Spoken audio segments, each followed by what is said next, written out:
Hello, good morning everyone. সকাল সকাল আজকে ব্লগটা আমি শুরু করছি। এখন বাজে ৮টা বাজতে ৫। তো এখন আমার ব্লগটা শুরু হচ্ছে।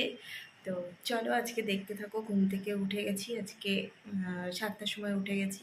উঠে নিয়ে স্কিন কেয়ার করে নিয়েছি। এখন যাব রান্নাঘরে, রান্নার কাজ সকাল সকাল। তো রান্নাঘরে যাওয়ার আগে সবার প্রথমে পুজোর ফুলগুলো তুলে নিই চলো।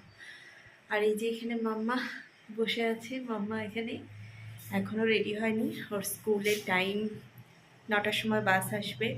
তো বসে আছে, বললো ৮টার সময় নাকি রেডি হবে, ৮টা বেজেও গেছে। তো চলো গাছের ফুলগুলো তুলে নিয়ে আসি। আজকে বৃষ্টি বৃষ্টি ওয়েদার আছে, বৃষ্টিও হচ্ছে সকাল থেকে আমাদের এখানে, অনেক বৃষ্টি। তো এখন একটু কম আছে। তো চলো ফুলগুলো আগে তুলে আনি আর তোমাদেরকেও দেখায় আমার কাছে কত ফুল ফুটে থাকে। আর সকাল সকাল ফুল তুলতে না ভীষণ ভালো লাগে। তো চলো।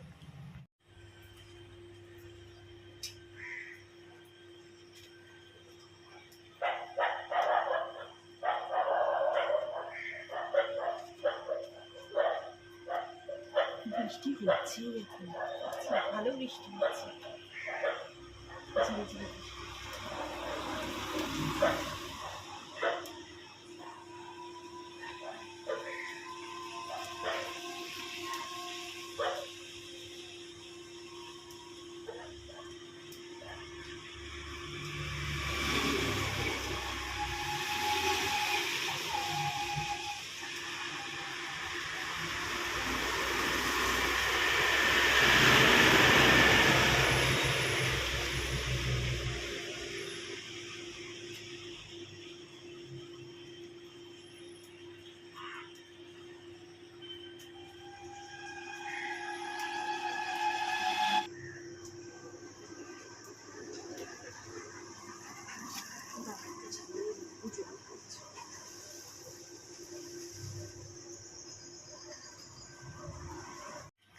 জানো তো, এই গাছটা কিছুদিন আগেই কেনা হয়েছে। আর আজকে দেখো কি সুন্দর গোলাপি জবা ফুটেছে, কি ভালো লাগছে দেখতে। আর এইদিকের গাছগুলো আমি টবে লাগিয়েছি নার্সারি থেকে কিনে এনে। তো এখন তো ভালোই বৃষ্টি হচ্ছে কদিন ধরে, বেশ গাছগুলোও বড় হয়ে উঠেছে। আর বৃষ্টিতে না গাছগুলো বেশ সুন্দর তরতাজা হয়ে ওঠে। আমার এই সাদা জবার গাছটাতে এত ফুল দেয় যে আর কোনো গাছের ফুলের আমার দরকারই পড়ে না। দেখো পুরো এক থালা ভরে গেল শুধুমাত্র এই একটা গাছের ফুল দিয়ে। বাকি ফুলগুলোও তুলে নিয়েছি, দেখতে কি ভালো লাগছে না, পুরো এক থালা ভর্তি রং বেরঙের ফুল। আর এই গাছটাতেও দেখো একটা কুঁড়ি আছে, সেটা কালকে ফুটবে। তো এখন আমি রান্নাঘরে চলে এলাম মাম্মার জন্য এখন টিফিন বানানোর জন্য। তো ও তো টিফিনে ম্যাগি নিয়ে নিয়েছে, ম্যাগি করে দিয়েছি। আর সকালে বললাম যে কী খাবি সকালে, বললো আম খাবে। তোমরাই বলো সকালবেলা খালি পেটে কে আম খায়, কিন্তু না, ও খাবেই, যেটা বলেছে সেটা করতেই হবে। ঠিক আছে, ছাড়বো না। মাম্মা এখানে সকালবেলা দেখো ওর ব্রেকফাস্ট দেখো, আম। কে খায় এরকম বলো তো খালি পেটে? ও খাবে, খাও। আজকে মাম্মার এক্সাম শুরু হলো। হুম, আজকের থেকে, আজকের থেকে শুরু হয়ে গেল।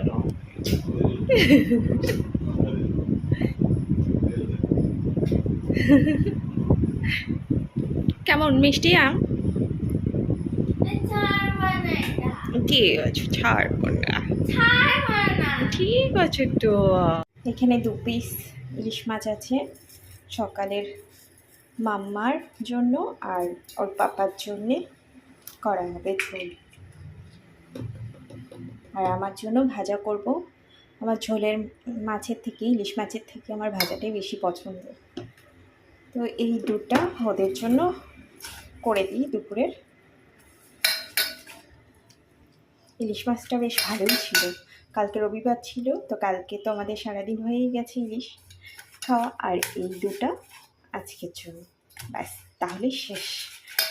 ইলিশের কোটা এই পর্যন্তই ছিল। মাছ ভাজা কমপ্লিট হয়ে গেছে। তো এখন আমি বেগুন আর আলুগুলো কেটে নিচ্ছি, যেহেতু দুটো মাছে করব, তো বেগুন আলু বেগুন দিয়ে ঝোল করে নেব পাতলা পাতলা করে। আর এইদিকে দেখো আমার মাছের ঝোল প্রায় কমপ্লিট, এখন মাছগুলো দিয়ে দিলেই হয়ে যাবে। আর এইদিকে আমি বুবাইয়ের জন্য বসিয়ে দিয়েছি দুধ চা, কেননা ওর সকালবেলা লাল চা একদমই খায় না, ওর দুধ চাই লাগে। আর পাশে বসিয়ে দিয়েছি ভাত। সকালের মতো এখনকার মতো কাজকাম শেষ। মেয়ে স্কুলে চলে গেছে, বড় চলে গেল দোকানে, টিফিন দিয়ে দিলাম।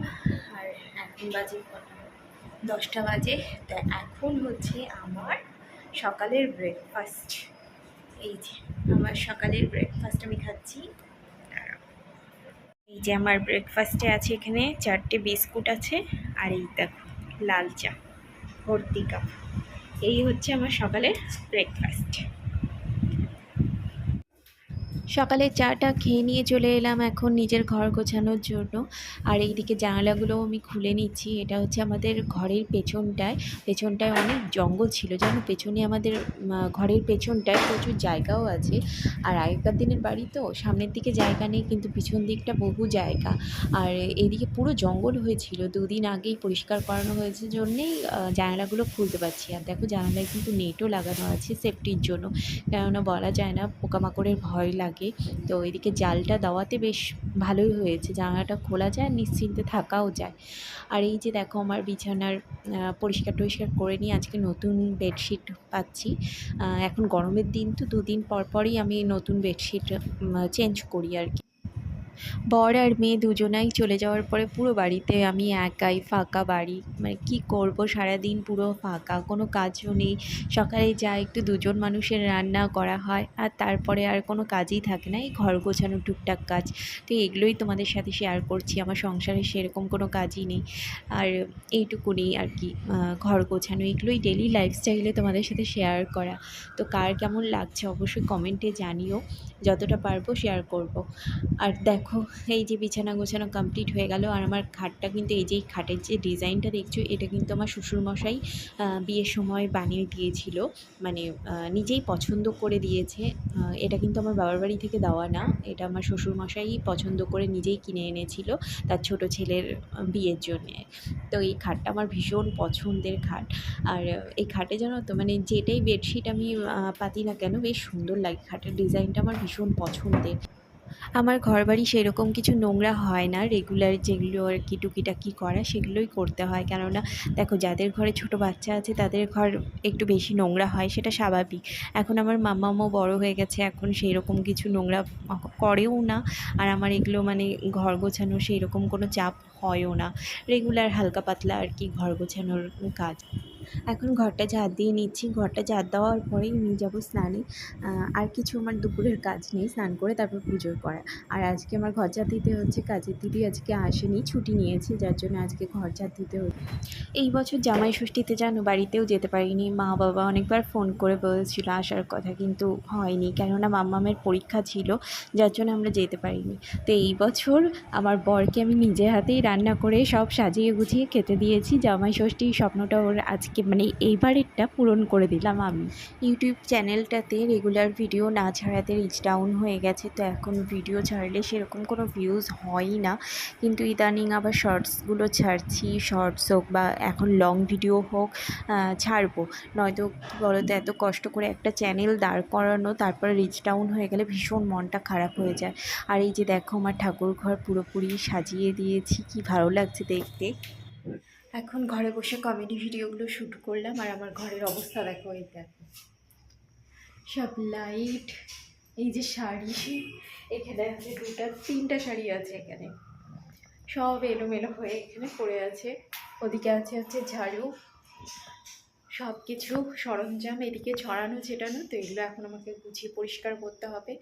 তোমরা দেখো, একটা শর্টস, একটা কমেডি ভিডিও শ্যুট করতে গেলে কত কী মানে এলোমেলো হয়ে থাকে। ওইদিকে দেখো ড্রেসিং টেবিলের অবস্থা, সব কিছু এখন আমাকে আবার গোছগাছ করতে হবে। তো চলো এখন এগুলো পরিষ্কার টরিষ্কার করে নিই। কমেডি ভিডিও করতে আমার বেশ ভালো লাগে বরাবরই, তো আগেও অনেক করেছি, মাঝে অফ ছিল, তো এখন আবার নতুন করে ধরেছি। কমেডি ভিডিও আমার সত্যিই ভালো লাগে, কিন্তু কী বলতো, কমেডি ভিডিও করতে মানে দেখতে যত না ভালো লাগে, ভিতরে কিন্তু পেছনে অনেক খাটনি। এক একটা রোল শ্যুট করতে, তারপরে সেটার সরঞ্জাম বের করা, সাজগোজ, প্রচুর খাটনি থাকে। আবার ক্যামেরাকেও যদি ধরে দেয় ভালো কথা, নয়তো নিজেকেই সব কিছু লাইট ক্যামেরা শ্যুট করা সম্পূর্ণ নিজেকেই করতে হয়। আর ব্লগিংয়ে কী বলতো, হ্যাঁ মানছি সব কিছুতেই খাটনি হয়, কিন্তু আমার মনে হয় কমেডি ভিডিও শ্যুট করতে না ভীষণ কষ্ট। আর সেটা যদি হয় হ্যাঁ তোমার একার, যে তুমি নিজেই শ্যুট করছো, নিজেই সাজছো, ক্যারেক্টার প্লে করছো, তাহলে তো সত্যিই ভীষণ ওটা চাপের হয়ে যায়। শাড়ি গোছানো হয়ে গেছে, এই যে 3টে শাড়ি গোছগাছ কমপ্লিট। এখন আলমারিতে ঢুকিয়ে দিই।